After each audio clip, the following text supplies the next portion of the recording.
अस्सलाम वालेकुम व्यूवर्स, कम से कम एक मरतबा दुरूद शरीफ पढ़कर कमेंट बॉक्स में डन लिख दीजिए और बताइए, क्या आपकी ज़िंदगी में सुकून नहीं है? बेचैनी बढ़ जाती है? दर्द के मारे आपका दिल फटने लगता है? पता है ऐसा कब होता है? जब हम जिद करते हैं, जब हम नसीब से लड़ाई करते हैं, जब हम खुद को मुआफ़ नहीं कर पाते।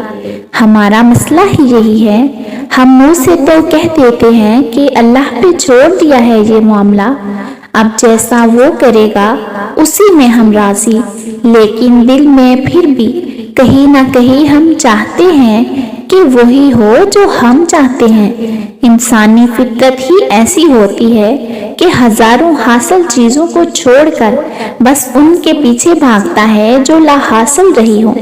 ये क्यों नहीं समझते कि जिसको तुमसे 70 माओं से ज्यादा मोहब्बत है, वो कैसे तुम्हें तकलीफ में रख सकता है? वो कैसे तुम्हें वो चीज़ दे सकता है जो तुम्हारे लिए बेहतर ही नहीं है? हाँ, वो बुरे को बेहतर बनाने पर भी कादिर है, लेकिन जब तुम उसकी नेमतों की नाशुक्री करोगे एक लाहासिल चीज़ के लिए, तो वो कैसे राजी होगा? जब उसने तुम्हें मुस्कुराने की इतनी वजहें दे रखी हैं, तुम्हारे इर्द गिर्द इतनी मुस्कुराहटें रखी हैं, तब भी रोते रहोगे उस चीज़ के लिए जिससे तुम्हें अजियत के सिवा कुछ नहीं मिला, तो वो कैसे मानेगा कि तुम्हें उस पे यकीन है? बस एक दफ़ा उसके फैसले पर राज़ी हो जाओ, उसे तुमसे बेपनाह मोहब्बत है।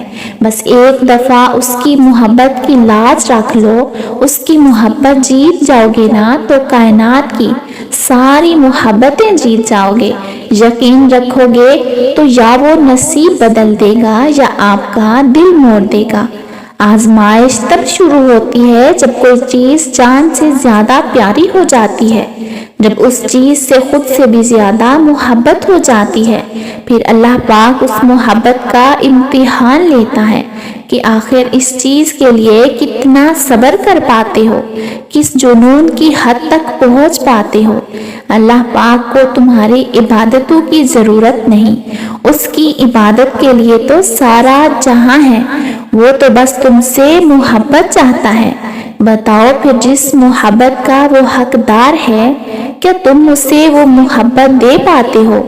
आजमाइश मुख्तसर होती है, फिर वो हर चीज़ दुगनी करके वापस कर देता है, मगर तुम ये बात समझने में बहुत वक्त लगा देते हो, तभी तुम अक्सर बेसुकून हो जाते हो। इम्तिहान तो तब ही ख़त्म होता है जब तुम आगे बढ़ना सीख जाते हो।